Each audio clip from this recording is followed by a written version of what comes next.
नमस्कार प्रिय दर्शकों, हाजिर हूं मैं और स्वागत करता हूं आपका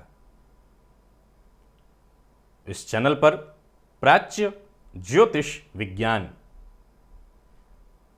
एकमात्र उद्देश्य लिए हुए ये चैनल हम सभी ज्योतिष के विद्यार्थी यहां पर एकत्रित सिर्फ एक कार्य के लिए होते हैं और वो कार्य है ज्योतिष सीखना, ज्योतिषीय सूत्रों पर मंथन करना। चाहे जिस विधि से हो, इस चैनल का केवल एकमात्र यही उद्देश्य ज्योतिष को समझना, सीखना। आम हो या खास, हर व्यक्ति को ज्योतिष बेहद सहज और सरल ढंग से आए। आज का विषय है एक ज्योतिषीय योग या यूं कहें कि राजयोग।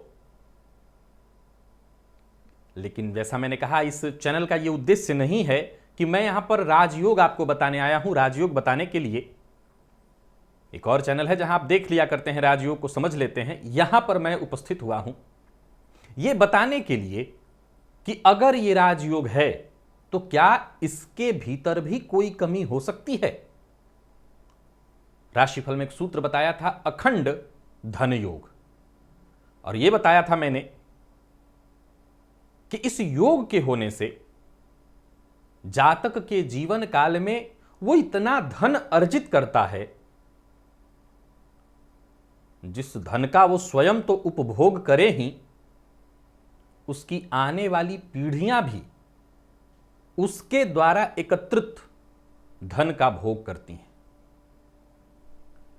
सूत्र बेहद सरल और समझने में आसान था, लेकिन आज मैं उपस्थित हुआ हूं इस सूत्र को समझना भी है और किन कारणों के होने से ये योग अगर आपकी कुंडली में है भी या किसी की कुंडली में है, अगर आप उस कुंडली का अध्ययन कर रहे हैं तो वो कौन से कारण हो सकते हैं जिसके चलते इस योग का वो जातक लाभ नहीं उठा सकता, अथवा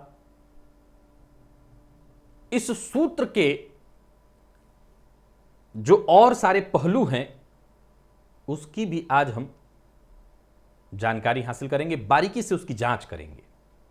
चलिए चलते हैं उस सूत्र की ओर। सूत्र था कि जन्म कुंडली में धनेश धन भाव में हो, लाभेश धन भाव में आ जाएं और लग्नेश लाभ भाव में हो तो ऐसा जातक कुबेर के सदृश धनवान बन जाता है और ऐसा धन कमाता है कि आने वाली पीढ़ियां तक उसके द्वारा अर्जित धन का भोग करती है। सूत्र सहज और सरल था। अगर आप ज्योतिष के विद्यार्थी हैं, ज्योतिष को समझ रहे हैं, तो सबसे पहले इस सूत्र के 3 पार्ट को समझिए। पहला पार्ट, धनेश धन भाव में हो। किसी भी व्यक्ति की जन्म कुंडली का हम अध्ययन कर रहे हैं तो पहला सूत्र जो कहता है कि धनेश अगर धन भाव में है तो जातक निसंदेह अपने जीवन काल में धन संचित करेगा। लाभेश धन भाव में जाकर के बैठ जाए, महाधनी योग हुआ। इस सूत्र में 3 सूत्र असल में बन रहे हैं और इन तीनों सूत्रों को जरा अलग अलग पृथक पृथक समझिए कि धनेश धन भाव में तो महाधनी योग, लाभेश धन भाव में तो महाधनी योग और लग्नेश लाभ भाव में तो महाधनी योग ही जैसा। क्यों? क्योंकि ज्योतिष शास्त्र कहता है लग्नेश जिस भाव में बैठेंगे उस भाव की वृद्धि करेंगे, तो यह भी महाधनी योग। अब 3 सूत्र इस एक सूत्र में लागू हो रहे हैं।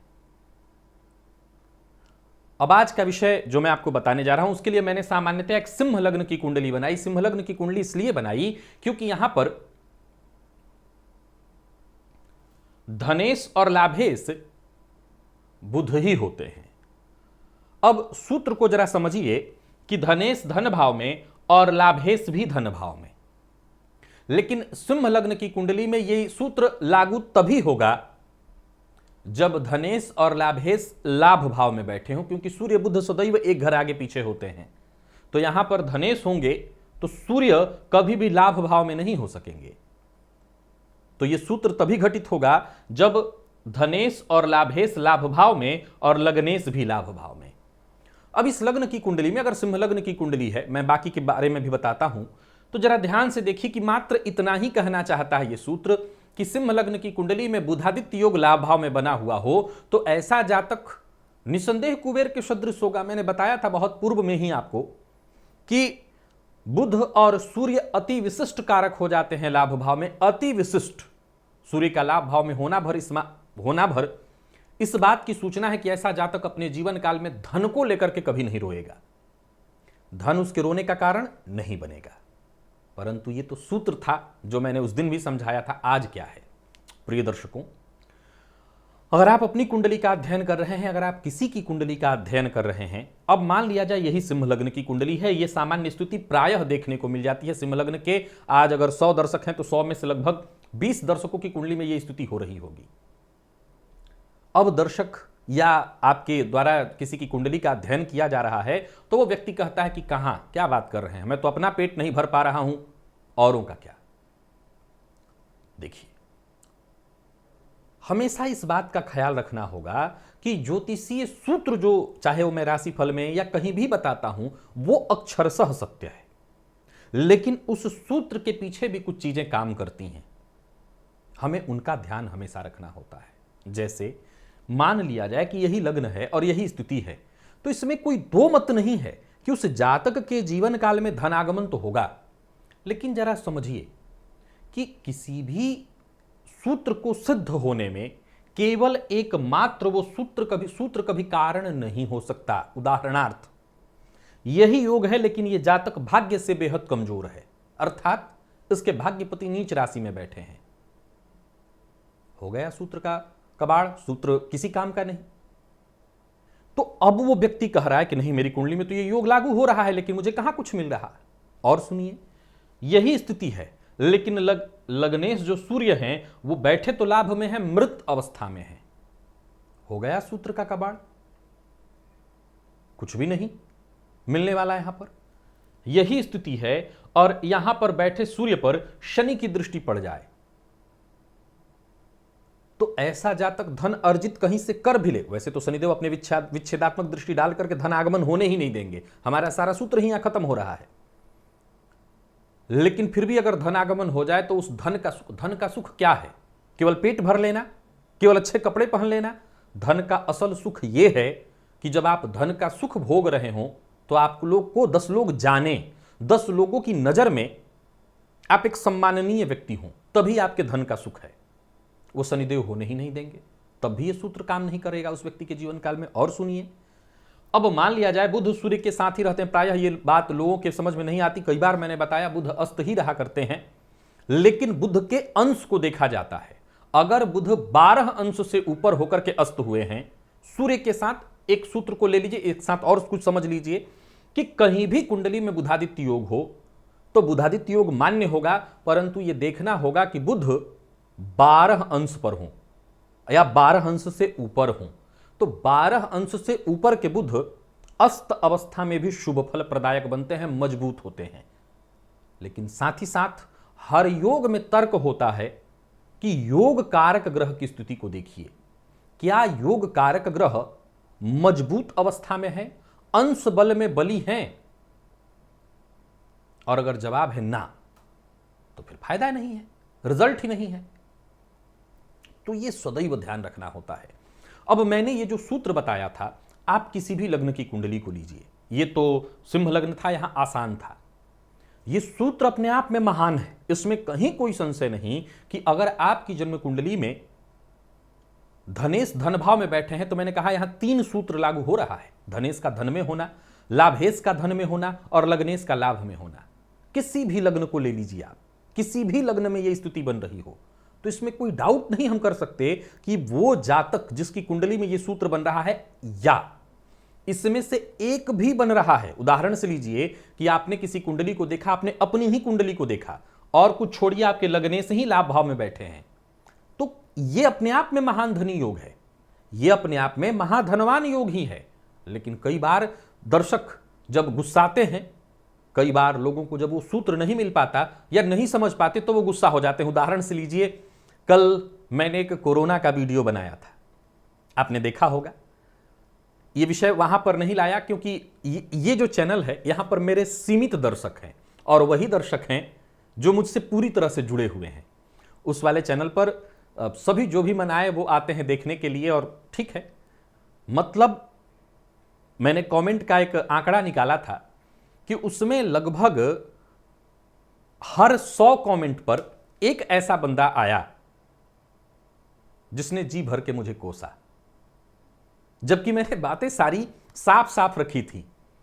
लेकिन होता क्या है, जब लोग नहीं समझ पाते हैं बातों को, और अभी के वर्तमान परिवेश पर मैंने कहा भी था कि ऐसा विषय है कि बनाने का मतलब है कि मौके पर चौका मारना। तो जब लोग परेशान होते हैं तो उनके पास एक ही विकल्प होता है, गाली दो।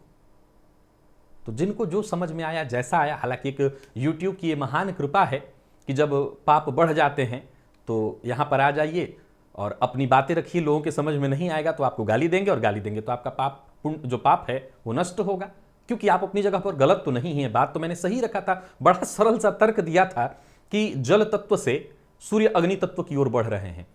कई लोगों ने क्या क्या कहा कि ये तो हर वर्ष होता है, इस बार ऐसा क्या हो गया। मैंने ऐसा कुछ नहीं कहा था, मैंने तर्क निकाल कहा था कि प्रायः इस समय में कफजन्य रोग बढ़ जाता है, आम जनजीवन में ऐसा होता है, और इस समय भी यही हो रहा है।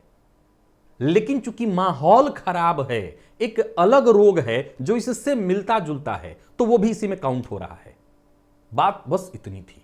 लेकिन जब नहीं समझ पाए लोग तो उन्होंने, मतलब मैंने क्या कहा कि अगर 100 कमेंट पर मैंने देखा एक ऐसा व्यक्ति आया जिसने जी भर के कोसा, जिसने जो मन में आया कहा, और मैंने उसको पढ़ा, आनंद लिया, फिर इसके बाद उसको कमेंट को डिलीट कर दिया।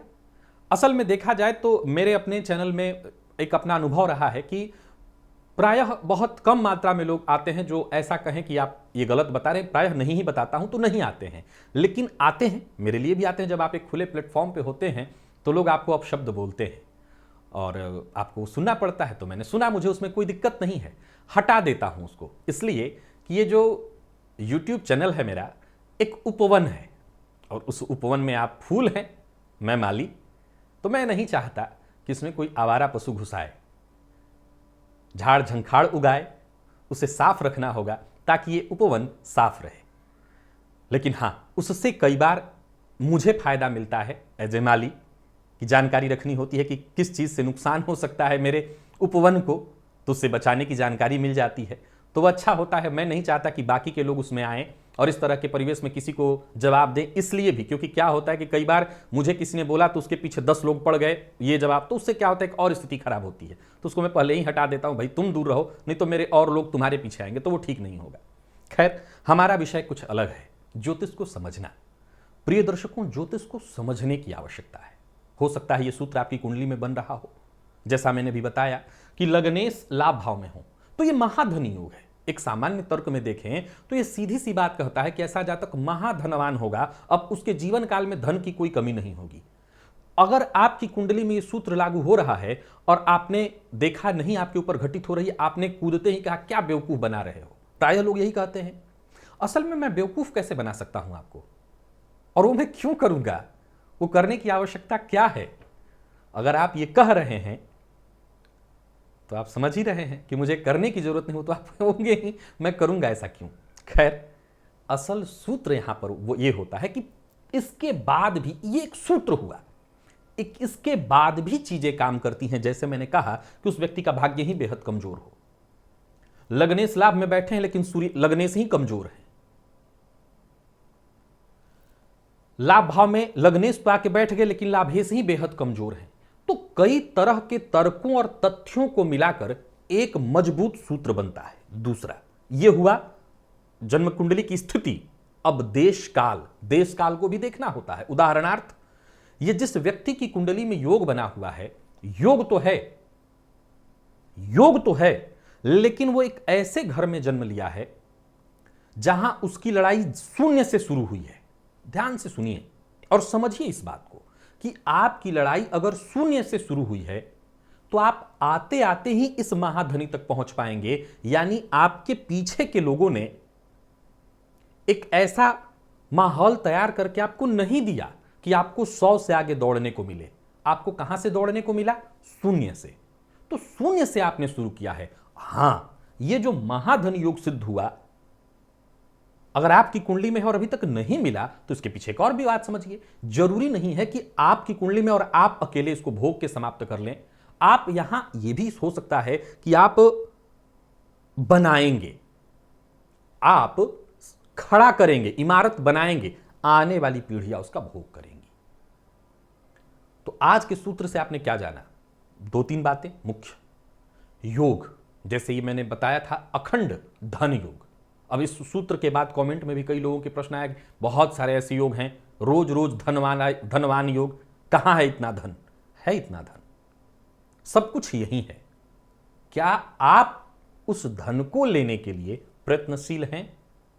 अगर हैं तो योग अगर आपकी कुंडली में एक भी लागू होता है, मैंने इस 3 सूत्र का एक सूत्र बताया था, इसमें से एक भी आपकी कुंडली में बन जाए, एक भी, धनेश का धन भाव में होना, लाभेश का लाभ भाव में होना, लाभेश का धन भाव में होना, या लग्नेश का लाभ भाव में होना, कोई एक सूत्र लागू हो जाए तो महाधन योग है।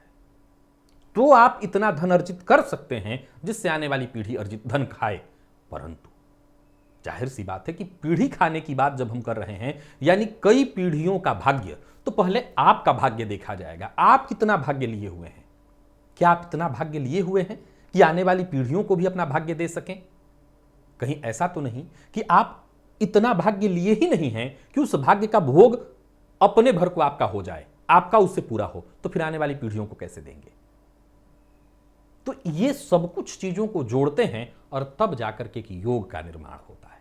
तो अगर आप किसी कुंडली का अध्ययन कर रहे हैं, चाहे वो अपनी हो या किसी और की, तो हर सूत्र के पीछे हमें यह ध्यान रखना होता है कि सूत्र तो अपनी जगह है, प्रायः लोग जब सुनते हैं तो उनको अच्छा भी लगता है और लगना भी चाहिए। मैं तो इसलिए बताता हूं क्योंकि इससे आत्मविश्वास बढ़ता है। अगर आपकी कुंडली में 10 अच्छे योग हैं और आपने सुना, तो ये आत्मविश्वास तो कम से कम आपका बढ़ा ही देता है। और मैं यही मानता हूं कि अगर आत्मविश्वास आपका बढ़ा तो कम से कम आप उसको पाने के लिए प्रयत्नशील होंगे। और अगर आप उसको पाने के लिए प्रयत्नशील होंगे तो 100 में से 100 न मिले, 30 तो मिलेगा, 40 तो मिलेगा, ना से हां भला।